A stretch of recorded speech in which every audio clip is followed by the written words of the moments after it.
You're listening to a Roddenberry podcast. Hey, everybody, welcome back. It's me, and it's you. And it's me. Yeah, and it's it's, you. And it's all of us gathered here together for Mission Log Engage, the show where we engage with our listener comments. We engage with each other.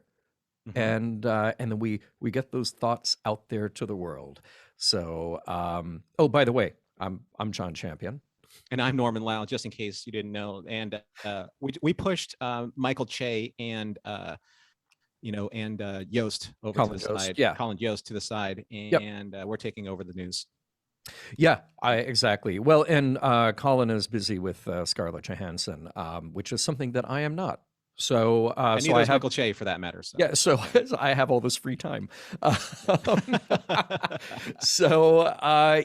is the show where every day we're going to bring you a comment or a question or some listener mail, and I love doing this because we get to actually ruminate and discuss and do it in real time instead of sitting down and writing a long email. And it gives us a chance to go back through some older email, which we will definitely talk about this week.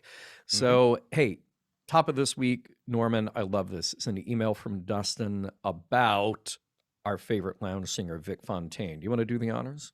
I will. All right. Dustin says, I managed to catch up with the podcast with the most recent episode. Thanks for doing what you do. It has been a good distraction during COVID. I started with DS9 as it's my favorite series. I caught that some had a similar reaction to Vic as I did when I first watched DS9. He is very Star Trek, but at first blush, he seemed to not fit with DS9, all the pally stuff. Having rewatched the series a few times, I grew to appreciate him more, and your discussion surrounding him made me appreciate him even more. So I say to others, take some time and come back to him and DS9. You'll learn to appreciate him. Thank you, Dustin. Cool. Yeah, I mean, look, I couldn't agree more. And honestly, because I am new-ish to DS9, I knew enough about DS9 and I knew enough about Vic Fontaine to just know that he was an important part of that cast going into the final season. And it is a little weird because you feel like he's been there forever and ever because he is so integral in those episodes where he does appear. So I never questioned it. In fact, I was excited to get to him. And there are times that I feel like he is overused, not overused, but overstays his welcome. We mentioned in a couple of episodes where like, okay, when you're stopping to do a whole song here, we could do better things with our time. Yeah. But then when he's used on an emotional character level, it's so rewarding. And at the same time, he's so interesting because of his very nature. I was surprised to get comments from people saying like, oh, you talk about Vic too much. Well, we talk about him in the episodes that he's in. I mean, we talk about him where he's important as part of the episode, or we call him out when he's too much. Yeah, if we don't talk about him in context of the episode, we're not talking about the episode. Yeah. So exactly. And you know, I was trying to think about this, and I fully admit that I am predisposed to like Vic's world. I get that. In a way that I love that more than say Dixon Hill. Although I enjoy the Dixon Hill stuff a lot. But I can see how some fans look at this and go like, I don't really feel a connection to that time or that character or whatever. But I don't think it ever feels cheesy. You know, it feels sincere.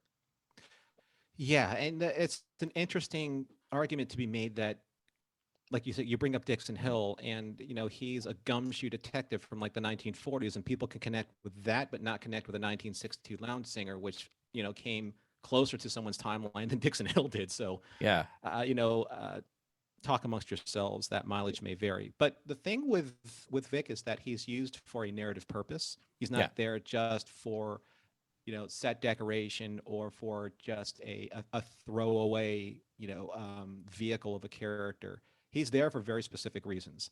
And especially in episodes like and it's only a paper moon. Mm-hmm. If you don't talk about Vic and his contribution to Nog's therapy in that episode, then that's You're not not talking talking about about the and episode. addressing the episode. Right. And there was another character in season 7 that's introduced around the exact same time that no one else has a problem with, really, and that's Ezri Dax. I'm saying that loosely because I know that people have narrative problems with her, but not to the same degree that people have a problem with inserting Vic.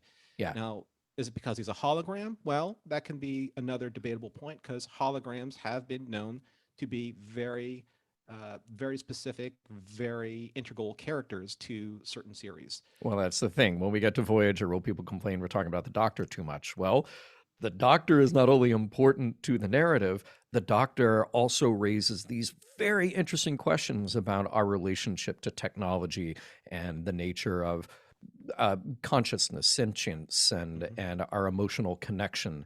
So, well, yeah, strap in for a lot of that. Yeah, seriously. Voyager. Who's going to be complaining about Bob Picardo? Because I'll have words. There you go. Well, and I'm going to have words with anybody complaining about Jimmy Darren. So if you would like to share those words with us, you know what to do. You're here at youtube.com/Roddenberry Prod or Roddenberry Entertainment.